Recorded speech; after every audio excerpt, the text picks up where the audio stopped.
Hola, ¿qué tal amigos? Bienvenidos a Ciencia en Frecuencia. Yo soy el doctor Jorge Aro. Nos escuchamos en Torreón en el 89.5 FM en Radio Universidad y en Saltillo en el 104.1, también de FM en Radio Universidad. Y nos escuchamos en Spotify como Ciencia en Frecuencia. Nos vemos y escuchamos en YouTube como Ciencia en Frecuencia. Búsquenos, suscríbanse, denle like, compartan los videos. Me acompaña mi compañero Juan Carlos Hernández Cruz, locutor, conductor, locutor de verdad.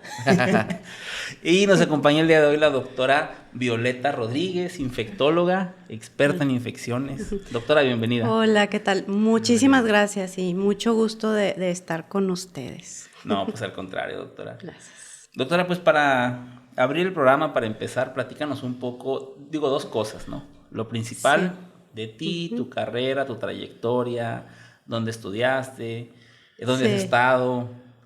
Pero también quisiera que nos platiques un poquito de la especialidad de infectología. Uno escucha que el traumatólogo, que el cardiólogo, pero rara vez uno escucha del infectólogo. Así es. Sobre la especialidad y sobre ti, platícanos un poquito. Sí, bueno, pues es una cuestión súper interesante. Yo les digo de que mi historia empezó a los 15 años. Mi historia con los bichos, sí, empecé a estudiar. Ahí estudié bacteriología, parasitología, tipo en la prepa.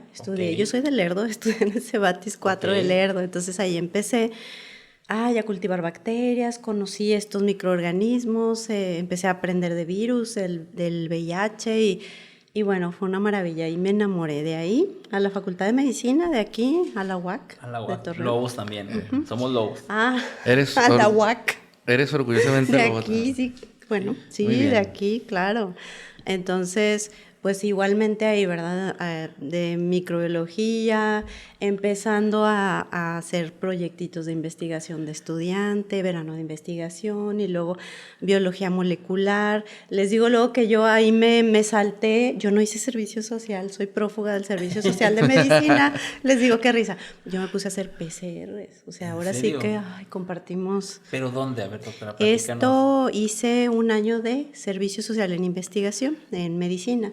En vez de estar, mientras, bueno, la verdad es que es de una gran utilidad irse y pues estar en una población, atender a la gente, exacto, pero sí, el camino mío fue investigación. Entonces, ¿dónde hice PCRs? En el CIB, en el Centro de Investigación Biomédica y con el doctor...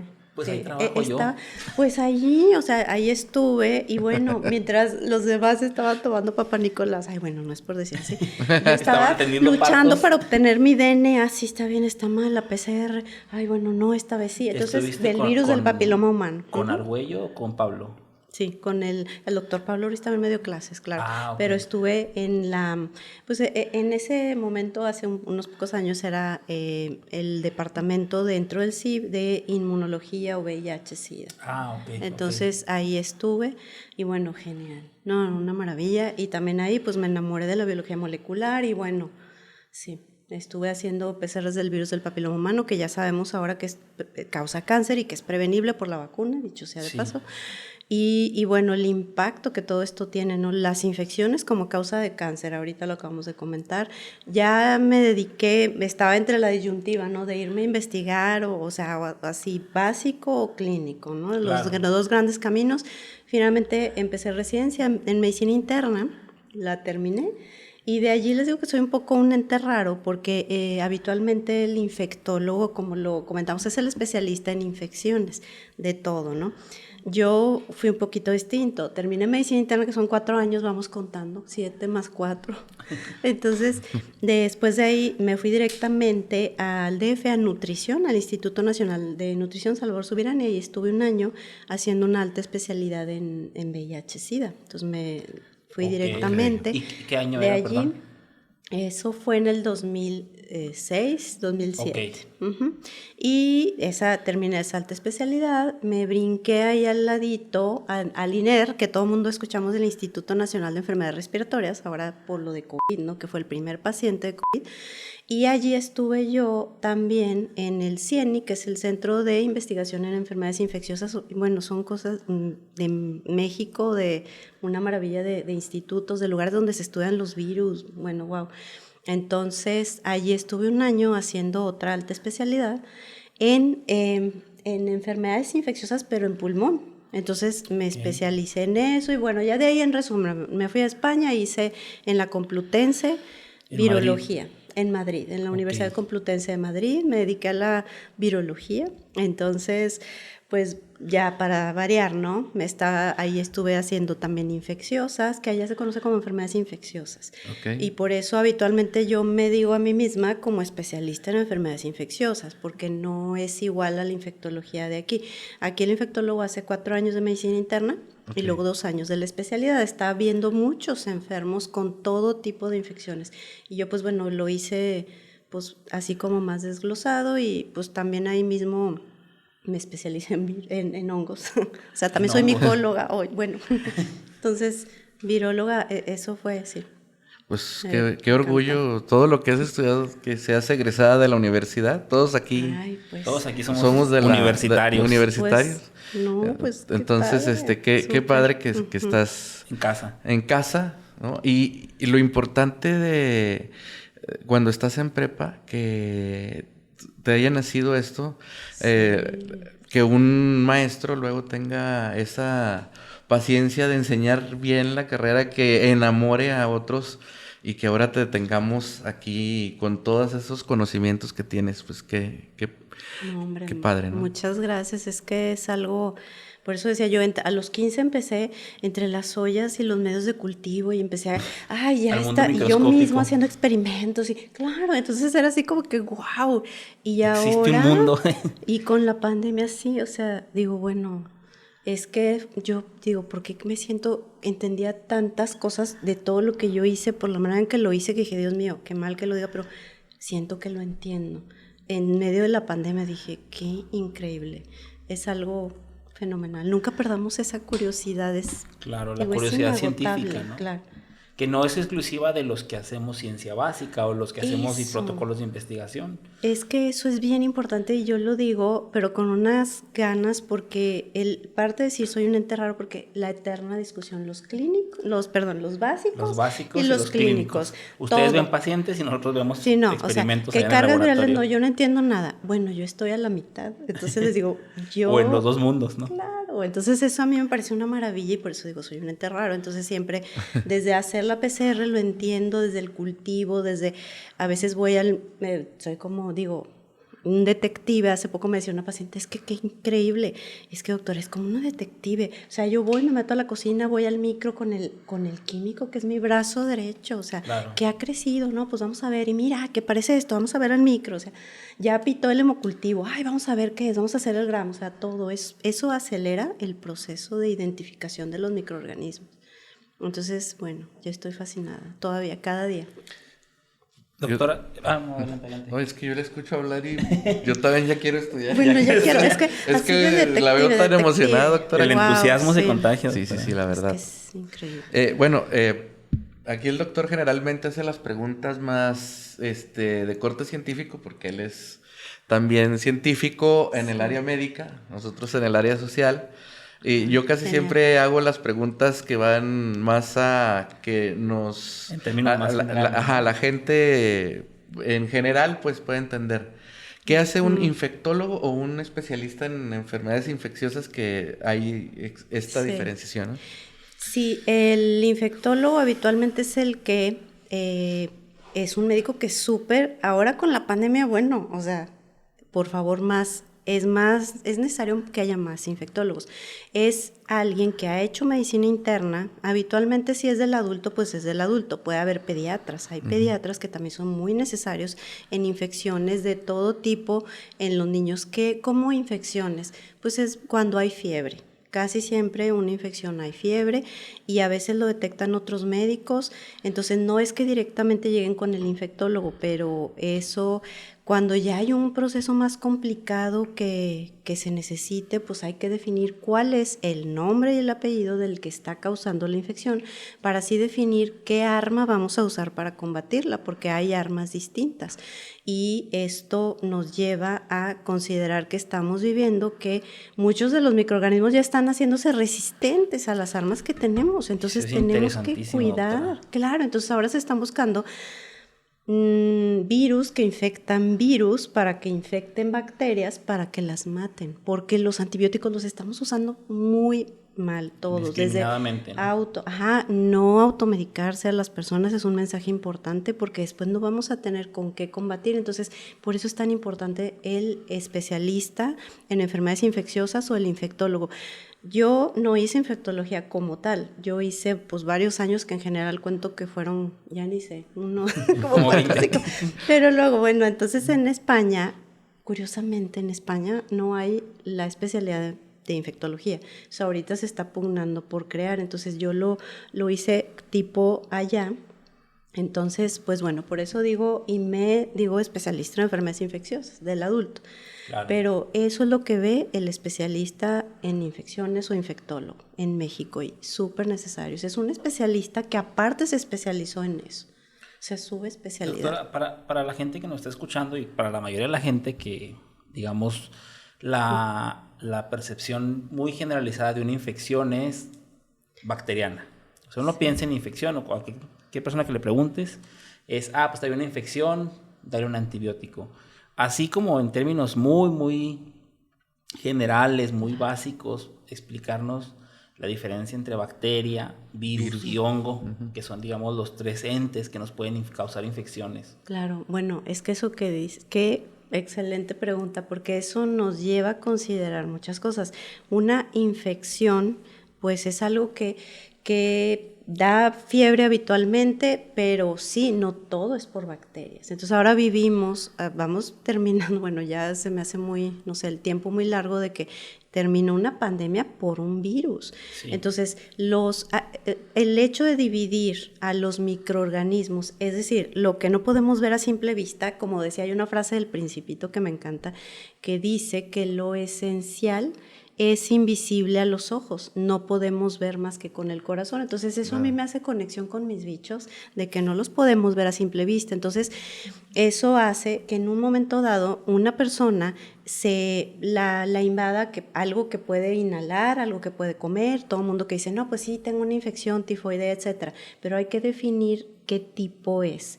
Entonces, y como ya lo dijiste muy bien, entonces pueden ser virus, bacterias, y casi todos de que no, pues es que tengo gripa, me voy a tomar ampicilina, antibiótico. No, los virus no se combaten con antibióticos.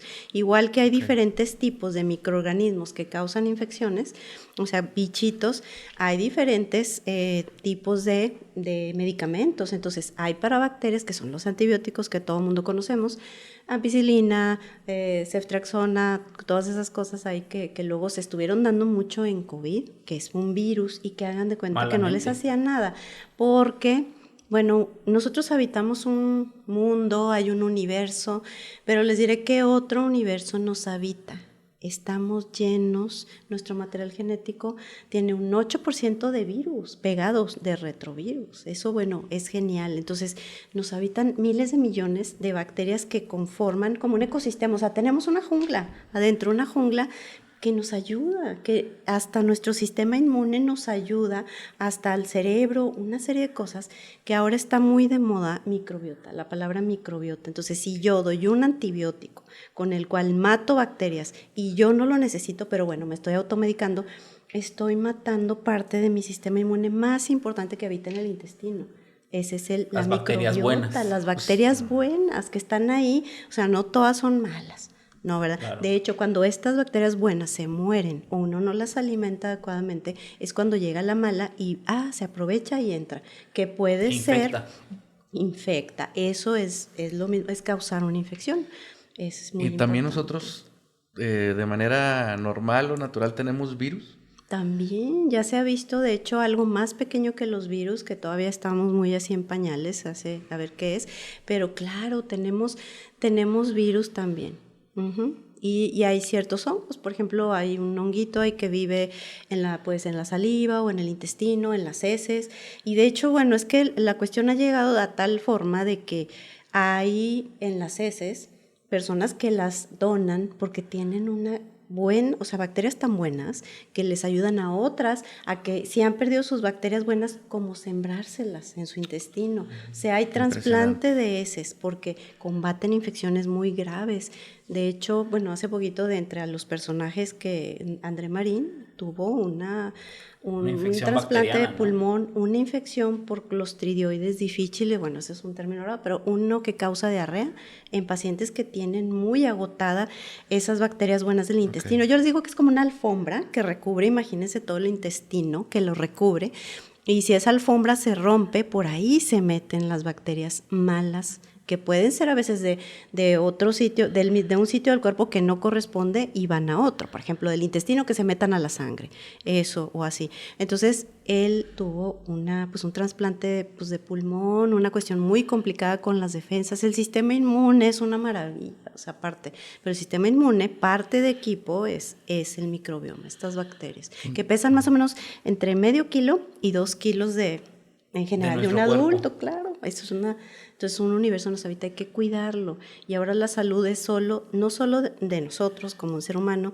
la salud del universo que nos habita y la de fuera, la del ecosistema, ¿no?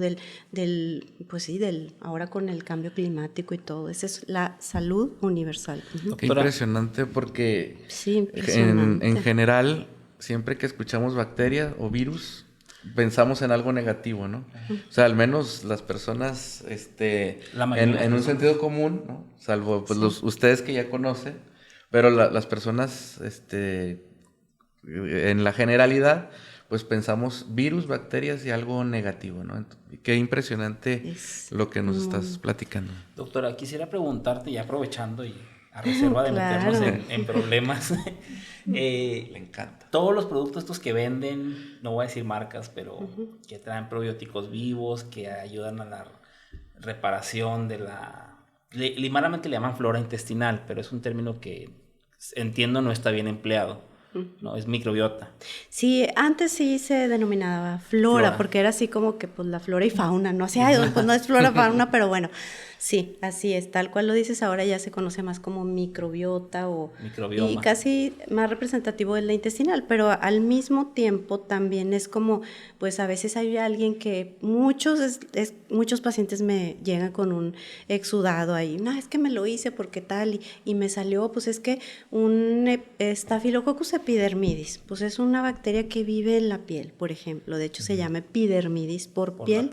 Entonces, no, pues esa, como de que no, dame antibiótico, y es que, a ver, no, es que esta vive aquí, o sea, no tienes una infección, o sea, es que a veces, pues eso, o sea, hay que saberlo y no somos estériles, así como que todos estériles, no somos estériles, ¿ok? Aventarnos el Lysol, ¿no? Exacto, de hecho, un hecho, interesante es ahorita, claro, el Lysol daña, te mata, el hecho de que tú uses demasiado jabón te altera la piel tiene ciertas bacterias, incluso ciertos, a veces cándida o así, que producen grasita, la piel produce y ahí se quedan y protegen. Entonces, ahorita me estaba recordando que la madre, cuando nace el bebé, pues habitualmente que sea parto normal, le da parte de su microbiota, entonces ya tiene un impacto desde que nace, ya cuando es cesárea es distinto, entonces por algo la vía vaginal pues es también algo bueno, ¿no? Entonces el bebé, sí, que diga, el bebé es estéril, adentro hay proceso que sí, que no está colonizado, ahí no tiene bacterias, pero al pasar por el canal del parto de la madre, ella le pasa una microbiota sana, que es todo eso, entonces de ahí se está estudiando desde los bebés, entonces es algo que es un conocimiento que surge día con día.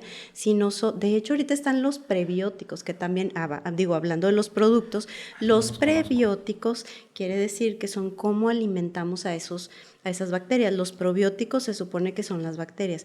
Y claro, es que es algo que no está muy regulado, pero ya se sabe nombre y apellido de cuáles bacterias favorecen, por ejemplo, incluso hay asociaciones tan diversas, la microbiota asociada a COVID grave, por ejemplo, a COVID largo, secuelas de COVID prolongado, de tal forma que ya se ha visto que tratamientos con ciertos bifidobacterias tal y cual mejoran a los pacientes con síntomas de COVID prolongado. O sea, esto es una revolución.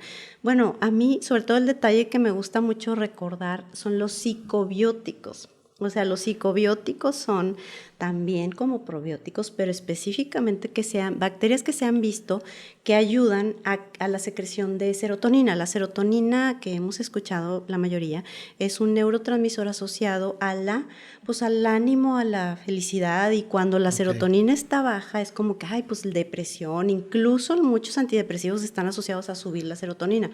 Bueno, o sea, el 95% de la serotonina del cuerpo es secretada en el intestino por estas bacterias. O sea, se llaman psicobióticos porque específicamente ya se ha visto en estudios clínicos, o sea, estudios con pacientes, que se los dan a pacientes con depresión y mejoran. O sea, mejoran la depresión porque suben los niveles de 5-HT. O sea, yo lo veo como un teléfono de los que se hacían antes, que tienen el intestino con el cerebro. De hecho, el intestino se ha denominado el segundo cerebro. O sea, por eso digo que esto es un tema que la verdad me apasiona. ¿Por qué a mí me interesa? Pues porque es el sistema inmune. El sistema inmune no solo protege infecciones, sino de cánceres.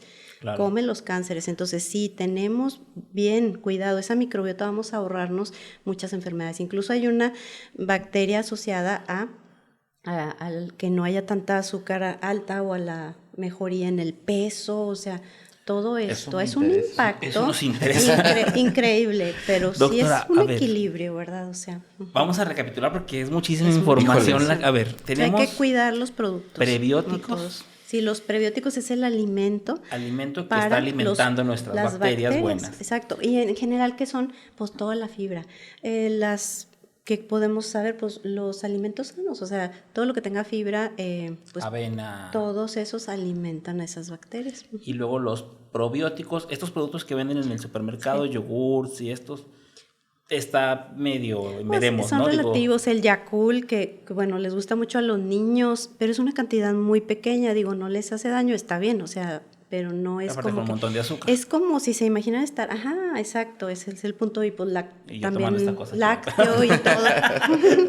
Entonces, bueno, ahí la cuestión es que sí, es unas cantidades pequeñitas, y creo que sí falta más información para regular qué cantidades, porque a veces me preguntan, es que trae 50,000, es que si este es bueno. Sí, bueno, y aparte, como no son medicamentos, como son alimentos, realmente no pasan por la regulación de comprobar su impacto, ¿no? Sí, o sea, no todos son buenos, se los tiene que recomendar su médico, y sí son contados. Y sí hay algunos que sí funcionan. Sí, también no demasiado, porque en yogur la verdad muy poco llega. Es como cuando siembra uno sus hortalizas, ¿no? Es imaginarse que se lleva su tiempo. O sea, con los psicobióticos se ha visto que un periodo no menor a 3 meses para ir como sembrando diario, pues esas bacterias buenas, que esas ya se sabe que sí ayudan. O sea, por eso con el médico directamente. ¿Los psicobióticos, doctora, son medicamentos? Los psicobióticos, bueno, a lo que iba, el término son probióticos, pero que ayudan específicamente a cuestiones de ánimo, de depresión, disminuyen el estrés, la irritabilidad. Estos ya están en el mercado, y pues yo lo diría que sí, mejor con el médico. Y aparte, pues cuando son cuestiones de depresión sí tiene que haber un psiquiatra evaluando y todo para valorar si se puede beneficiar. Eso es lo bueno, que individualizar los tratamientos es lo mejor. Wow. Bueno, es que impresionado, es un universo así. Te lo juro que no, de veras, digo, y te lo digo desde el punto de vista científico, ni idea tenía, te lo juro. O sea, luego lo que da risa, bueno, yo soy donadora, así de que, yo digo, mi sangre es tan buena, tan fuerte, pero cuando es un donador de heces, ahora sí que ya está aprobada el trasplante fecal por eso mismo. O sea, que en personas con el problema tan grave como André Marín, con una infección así, con una bacteria tan fuerte que se adquiere casi siempre en el hospital, y en personas con las defensas muy bajas, eso lo salva. Hay que trasplante fecal, o sea, ¿cómo? Pues ya en cápsulas o directamente con una colonoscopía a ponerlo ahí. Y se va poniendo... Sí, así es, porque dice, ¿cómo? ¿Qué dispara? O sea, ¿está uno acostumbrado a verla, ahora sí que las heces con asco? Pues no.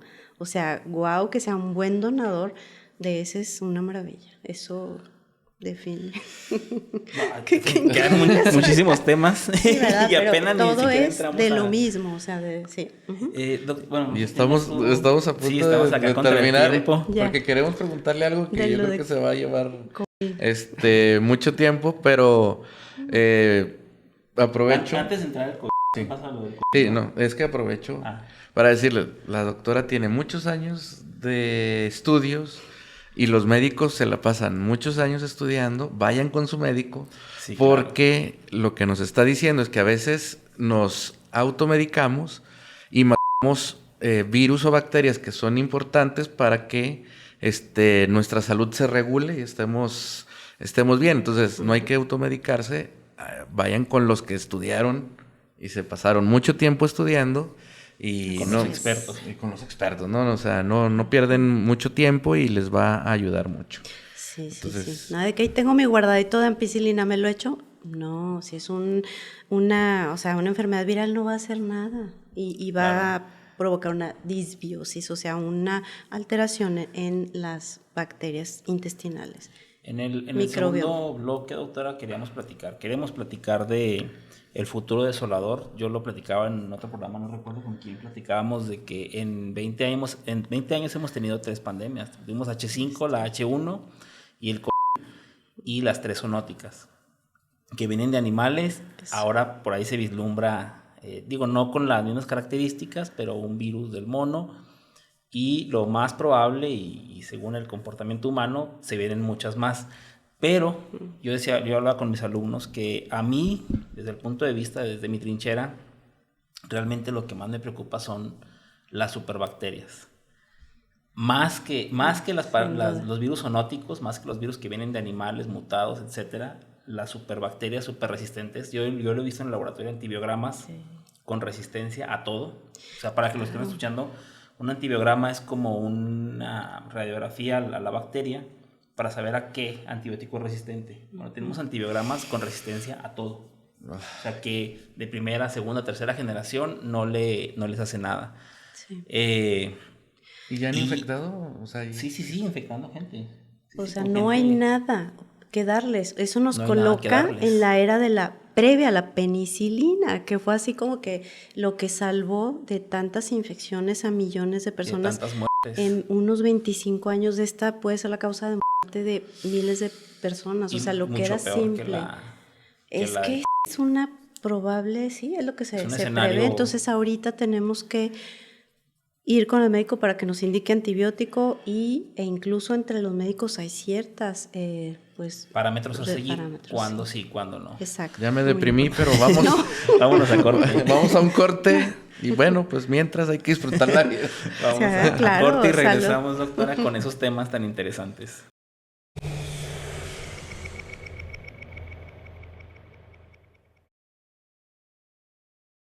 Pues ya regresamos a Ciencia en Frecuencia.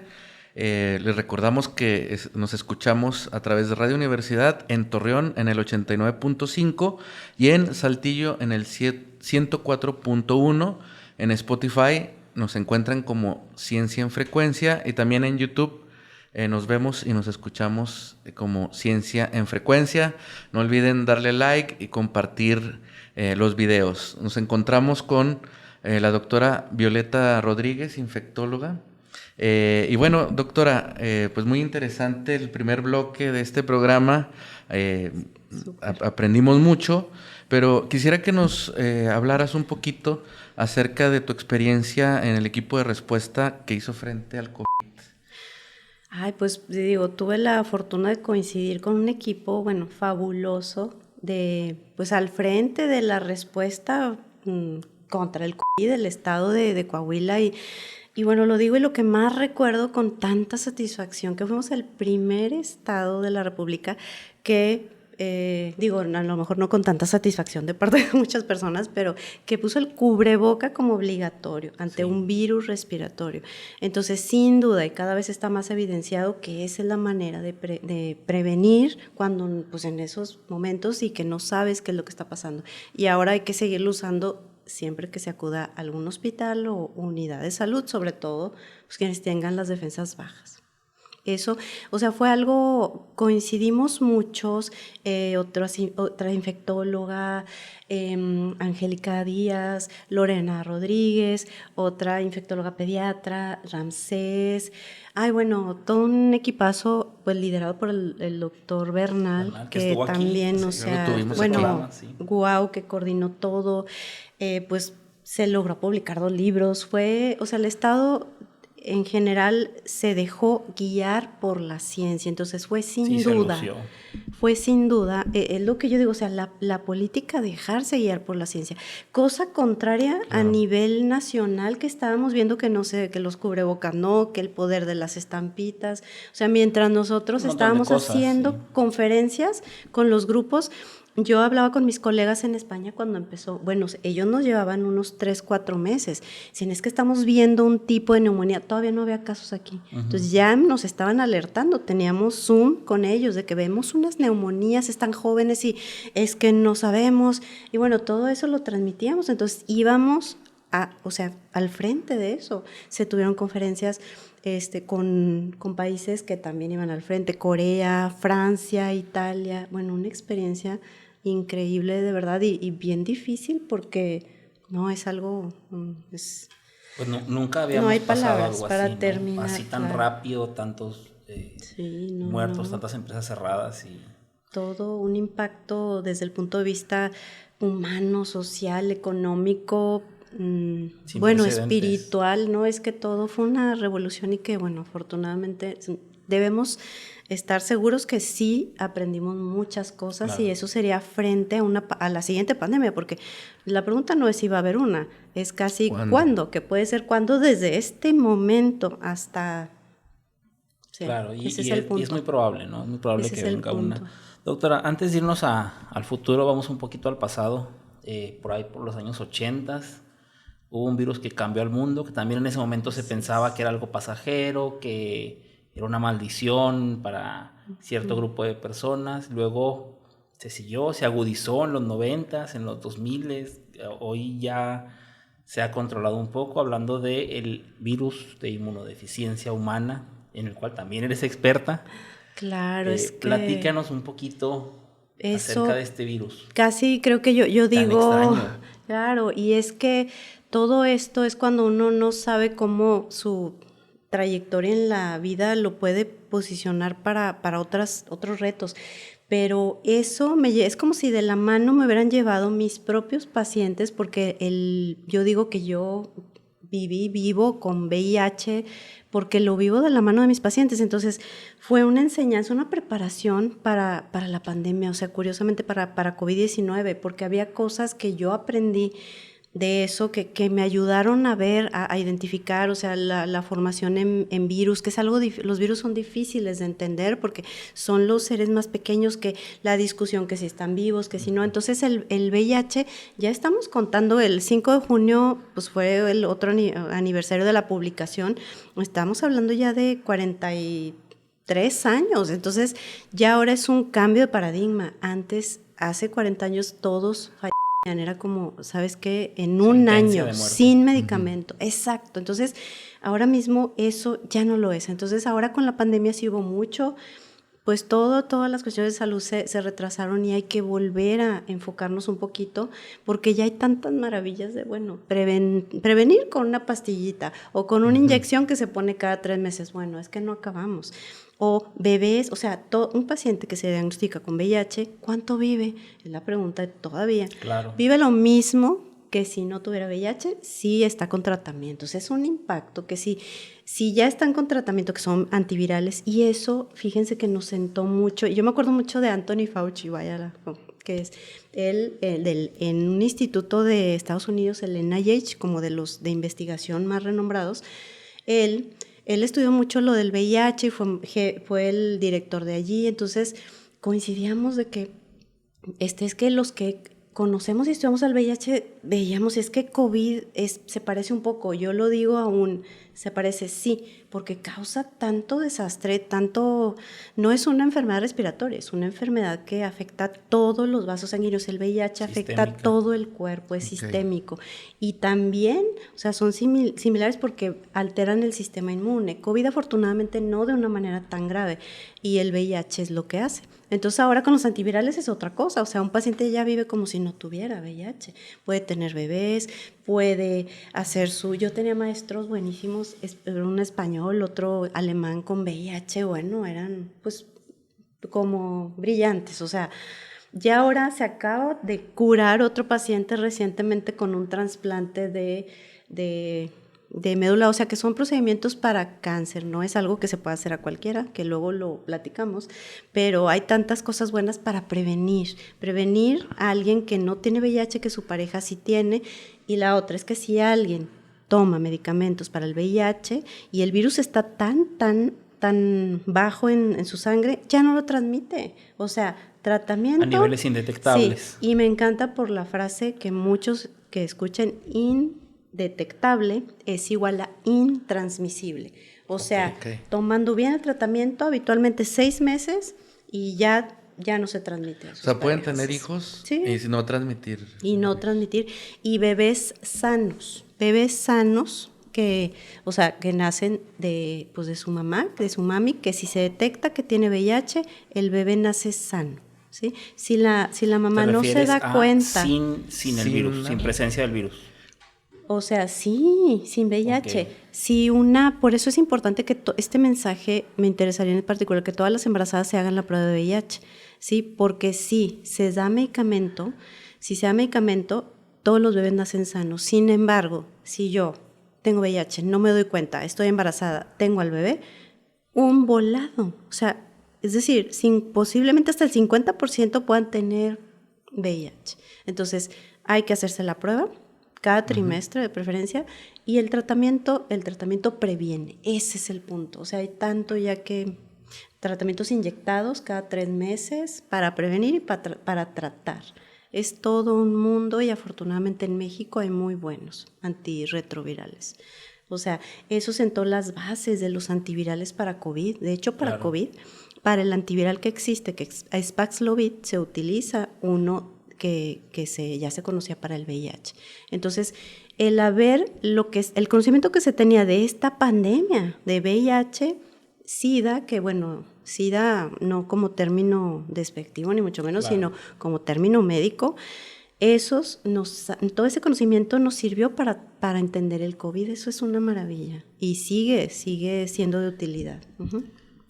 Yo creo que la pregunta que están haciendo nuestros radioescuchas y mucha gente, y aparte me la han hecho a mí también, es ¿por qué tan rápido conseguimos una vacuna y un tratamiento para COVID? ¿Y por qué para VIH aún no tenemos ni vacuna? Digo, tratamiento sí hay, pero no vacuna. ¿Por qué, doctora? Explícanos. Sí, pues lo que pasa es que uno pueda pensar que fueron 9 meses, pero esto no quiere decir que en 9 meses se haya dado, sino que, de hecho, porque se intentaron probar para VIH antes, eso sentó las bases, y ya tenían años trabajando con la vacuna que se utiliza ahora, que es la más efectiva para RNA mensajero.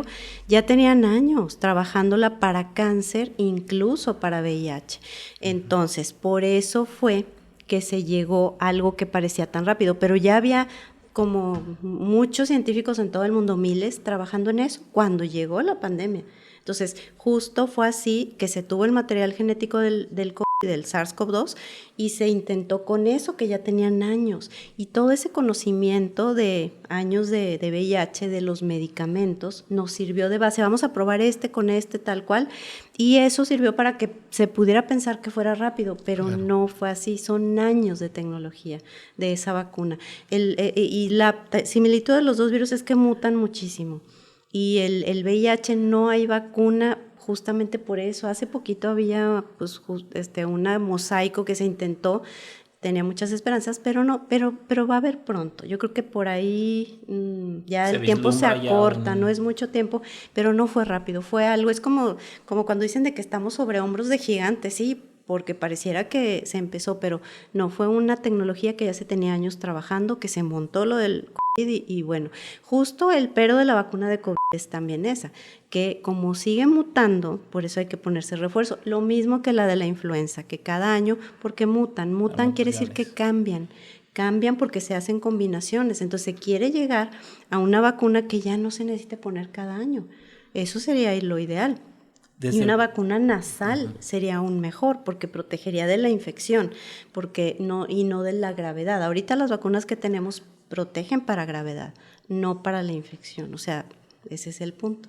Desde el punto de vista de la biología evolutiva, dirías tú, doctora, que el virus del VIH es altamente eficiente.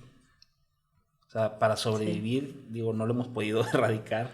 Exacto. Porque aparte, digo, los virus, su función pues es reproducirse y esparcirse y son buenos en hacer eso, ¿no? Pero el de VIH es muy bueno en hacer eso. Y es que lo que pasa, y eso que dices es fundamental, es un punto clave, que el virus del VIH tiene la forma de hacer que llega a las células que infecta.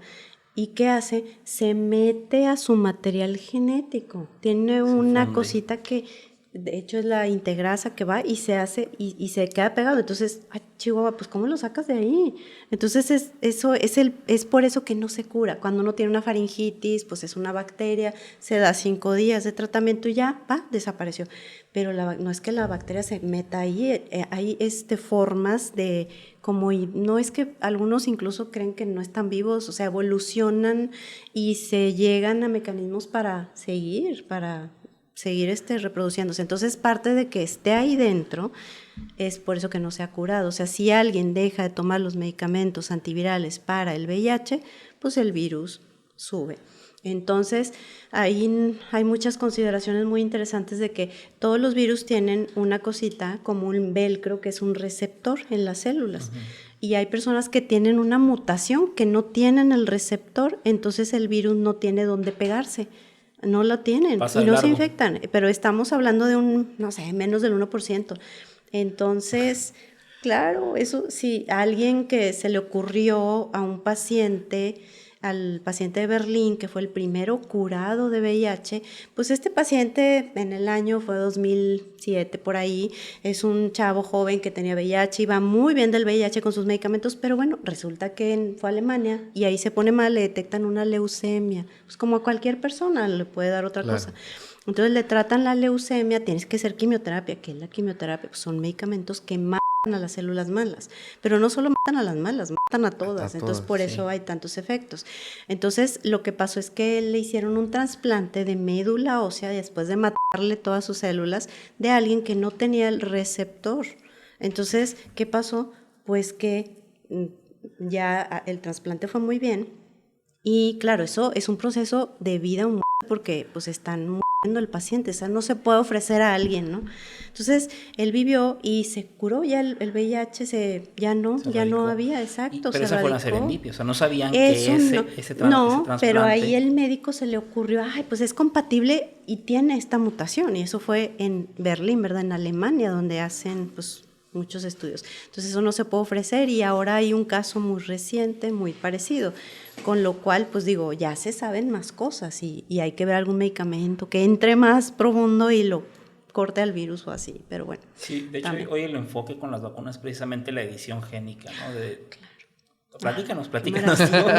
No, ahora sí que eso, híjole, es que hay tantas cosas, pues ¿no? Pero y que precisamente se descubre a partir de estos virus que dejaban parte de su material genético adentro de las bacterias y dicen, bueno, si agarramos eso y lo hacemos a escala humana, podemos editar nuestros propios genes y precisamente, como dices tú, inducir, por ejemplo, un bloqueo o quitar una proteína o quitar un receptor que nos ayude a evitar esa y un montón de otras enfermedades. Sí, la verdad yo creo que va por ahí mucho de las cuestiones ahora sí de intervenciones para el VIH, entonces hay mucho y eso pues de COVID, todo ese conocimiento de años se ligó en ese tiempo y no fue algo que fue tan rápido, ese es el punto, ¿verdad? Que pareciera en lo exterior, pero no, sí se llevó su tiempo. Doctora, también hay algo que está afectando ahorita en la región, que es el dengue. También... Que tal nos falta el dengue. Sí, nos falta el dengue. Y luego el virus del mono. Sí, ¿verdad? No, hombre, pues puntos clave. Claro, ahorita algo que va a abordar todo de una sola cosa, las pandemias y bueno, lo que estamos haciendo, el ser humano en el mundo, ¿qué estamos haciendo? O sea, contaminando. Estamos cada vez en los hábitats de los animales, o sea, el hecho de que las infecciones y las posibles pandemias provengan de animales. Estamos en África invadiendo ahí los cazadores, talando, o sea, matando la naturaleza, el cambio climático. ¿Qué está haciendo esto? Está haciendo que el dengue se presente en lugares donde no había, en épocas donde no había, ya ni siquiera época de lluvia. Entonces ahorita por eso estamos sufriendo en México alrededor del 300% más en este año comparado con el previo. Entonces, ¿por qué? Por todo esto. Tenemos que recapitular, tenemos que respetar a los animales, su hábitat, no contaminar. Y ahorita, de manera, desde el punto de vista práctico, pues ahora sí que evitar que haya charcos o agua estancada para que no nazcan ahí más mosquitos, que va a haber, todos estos días hay mayor cantidad en la región. Digo, incluso en lugares, en Europa, en lugares donde no había, hay.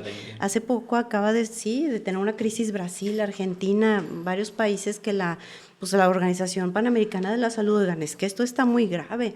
Entonces, ¿qué podemos hacer desde el punto de vista práctico? Pues eso. ¿Qué más? El repelente, sí, claro. Y hay la clave, esto es bien importante, que tenga DIT al menos 20%. ¿Cuál es el único? Desde el punto de vista, pues tendría que decirlo, es el OFF. Más del 20% de DET, es el componente químico, DIT. Patrocínanos, OFF. Eso sí, porque la otra es que los demás que la planta, ¿cuál es la caléndula? Sí, ¿qué cosas? No sabemos si funciona. ¿No? Y solo funciona unas 8 horas y pues ahorita sí, mangas, todas así. Y claro, hay una vacuna. Las vacunas salvan vidas, dicho sea de paso. ¿Hay vacuna? No. Bueno, está todavía en veremos, ¿no? La del dengue. Si hay una vacuna... Hay una vacuna. ¿Ya está disponible? Ya está disponible, pero no es algo, o sea, es algo que se tiene que comprar. Esta vacuna, hay una que es la que siempre hay disponible, pero solo se debe aplicar a quien ya haya tenido un episodio de dengue. ¿Cómo se sabe? Que lo sepa uno que reciente o que tenga presencia de memoria inmune, se le puede hacer la pruebita, IgG positiva. ¿Por qué? Porque no está recomendado a quien no haya tenido, porque pueda ser como equivale a un primer episodio. Esta es la vacuna que se llama Dengvaxia. Y hay una, y hay una que no se necesita, que ya haya habido dengue, pero esa estaba ya por llegar. Pero bueno, sí hay centros de vacunación muy buenos aquí. ¿Y hay que hacerse la prueba? De PCR, algo molecular. Pues es que claro. La verdad es que lo ideal es eso, porque para los primeros días de dengue, una IgM empieza a positivizarse mucho después. Sí, entonces, lo ideal, la verdad, es que es la PCR. Porque hay un serotipo que es muy... O sea, que no tiene los síntomas tan drásticos, ¿no? Había como que la entrada de un 3, que ese es como que más fuerte en general. Los otros que había, que como que ya se había generado cierta inmunidad, estaban más leves y que baja más las plaquetas. Es lo que ahorita es información que se está pues casi generando al día, pero sí sería muy importante caracterizar ahora sí que molecularmente al virus. Y la PCR pues es que es una prueba que sí sería la ideal, hablando que no se retarda tanto pues ahora sí que la certeza diagnóstica, porque sospecha pues sí. Y hay que cuidarse la forma, ¿verdad? Hablábamos, doctora, me hicieron hace unos días una entrevista en radio sobre ese tema del dengue. Yo no soy experto en dengue, ni mucho menos, pero por ser trabajador del CIP. Y justo hablábamos de este tema que acabas de decir sobre cómo estamos nosotros invadiendo el hábitat de otras especies y estamos arrasando con bosques y todo. Y digo, a lo mejor aquí no, pero en otros lugares sí, y eso nos impacta a todos. Por ejemplo, poníamos el tema de aquí de Torreón, de que otros años llegaban parvadas gigantescas de aves que nos ayudaban a comerse esos mosquitos. Y de pronto se tardan mucho, o hay años que no llegan, o llegan muy poquitos. Claro. Y uno no se da cuenta y dice, pues ahí, ahora no hay tanto pájaro, pero sí hay mucho dengue. Sí. Además de eso, ahí se vislumbran otros virus. Ahí está una viruela del mono que ha sido noticia a nivel mundial. Sí. ¿Qué nos puedes decir de esa? Sí, no mucho. De hecho, yo recuerdo que estaba en Madrid cuando se dio el aviso. Ahora, pues hace unas 4, 5 semanas alrededor, de que se tenía que ver la viruela del mono como una emergencia de salud pública internacional. Entonces, todo porque podemos decir dónde o cómo se genera. Pues esto es que hay una situación muy grave que se veía en República Democrática del Congo. Y bueno, o sea, eso pues está muy lejos, o sea, a mí qué, ¿no? Pero hay un dicho en las pandemias que nadie está a salvo hasta que todos estemos a salvo. O sea, lo que sucede en África puede estar a horas de llegar aquí. ¿Por qué? Por la conectividad. Entonces es muy importante. ¿No? Claro, entonces eso ya cambió, afortunadamente. Me preguntaban, ¿cuál es el virus que pueda hacer más fácil una pandemia de aquí al futuro?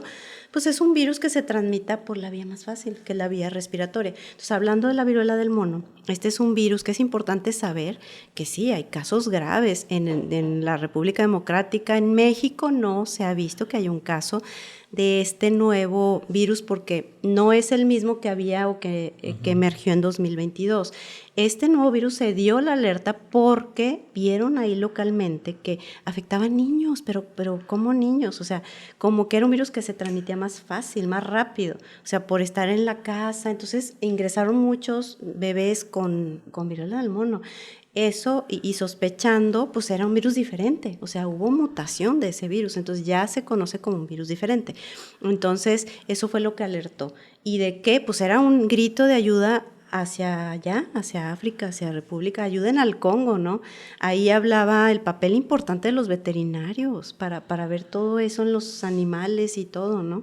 Entonces, ¿dónde se gestan? Pues es esa misma invasión, ¿no? De que está ahí, pues estamos invadiendo como seres humanos esos sitios. Entonces, afortunadamente en México no ha habido de este caso, sigue habiendo del que hubo en 2022, 2023, y la transmisión pues es casi contacto piel a piel.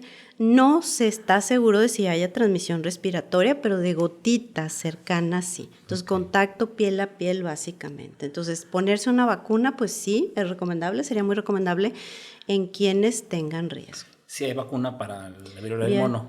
Sí, y es que claro, hay una que se llama Jynneos, que es muy buena porque esta vacuna es un virus atenuado, pero no replica, o sea, no hay riesgo de infección. Entonces, sí, por otro lado se estaba viendo un poquito, pues hay muchos pacientes que tienen su pareja hombre que tienen, o sea, así como que, otra vez una cosa de pacientes que tienen su pareja hombre o gays, así, nada de eso. Pues es que el virus se transmite sin duda por vía sexual, pero pues como han visto, son como lesiones muy grandes en la piel, que ese líquido que está dentro de esas bolitas con líquido pus, es por ahí donde va el virus y así se transmite, ¿sí? O sea, ropa que les presten, ¿qué más? O sea, es un tema muy interesante. De hecho, se vio en la celebración gay en las Canarias. Uh-huh. Fue ahí y de Canarias se fue hacia Madrid en un lugar donde fue un foco del brote del 2022, 2023. Entonces, luego platicamos con Carmen, es muy interesante, pero sí, eso es algo que podemos pues tener cuidado, sobre todo limpieza de manos y eso. Y estar prevenidos y viendo las noticias. Y ese es un virus que siento yo que no tiene un potencial pandémico, sino, o sea, que pueda producir una pandemia. Los virus respiratorios, o sea, hablando de pájaros, que son los pájaros silvestres y que vienen y van y transportan virus de la influenza, virus que se adquieren al respirar como el COVID-19, el SARS-CoV-2, pues esos son los virus con mayor potencial pandémico, ¿sí? Que pueden provocar una pandemia. Entonces, por eso sigue siendo importante utilizar cubrebocas para las personas que tengan las defensas bajas, o si uno como médico, yo siempre lo uso en hospital o en consulta. Doctora, entonces es un mundo, hay que cuidar la naturaleza. Se nos anda terminando el tiempo. Se nos acabó el tiempo. Una segunda parte. Sí, una segunda parte para hablar de... Sí. Quiero hablar del futuro, doctora. ¿Qué nos depara el futuro y que nos platiques tú, que eres la experta? Yo me quedé con esto de las superbacterias. Vamos a hacer una segunda parte para las bacterias superresistentes. Sí. Mira, doctora, aquí a tu cámara, para los que nos ven en YouTube, algo que quieras decirle a tus pacientes, invitarlos a que te sigan en tus redes. Sí, estoy empezando, estoy haciendo mis pinitos en las redes. En Instagram. Y en TikTok, nunca en mi vida, pero Bueno, más que nada, mi objetivo es ayudar, o sea, informar. De hecho, lo que ustedes están haciendo de manera magnífica, felicidades. Y que de verdad esto hay que verla. Véanlo siempre, porque la ciencia al alcance del ser humano, dicho en palabras sencillas, o sea, eso es lo mejor para poder mejorar, para prevenir, o sea, todo lo que sea prevención. Así que, pues, aquí estamos. Todos los gracias, virus por ahí me hablan. Virus, bacterias y hongos. Virus, bacterias y hongos, bueno, ni hablar. Muchas gracias. Gracias, muchas gracias. Pues bueno, pues estuvimos aquí en Ciencia en Frecuencia con la doctora Violeta Rodríguez. Y pues nos vemos la próxima semana. Muchas gracias a todos. Suscríbanse, denle like, compartan todo. Gracias. Bye.